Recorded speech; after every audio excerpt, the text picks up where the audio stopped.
Азербайджанские железные дороги увеличивают вместимость поездов на маршруте Баку-Тбилиси-Баку для удовлетворения растущего пассажирского спроса в летний сезон.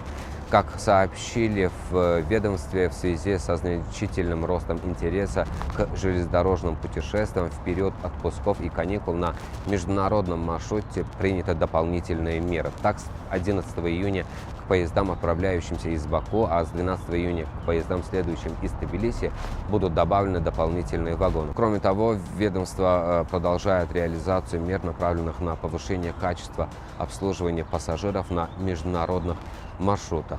Отмечается, что поезд Баку-Тбилиси-Баку является одним из наиболее востребованных видов транспорта между двумя соседними странами. Этим маршрутом активно пользуются как туристы, так и пассажиры, совершающие деловые и частные поездки.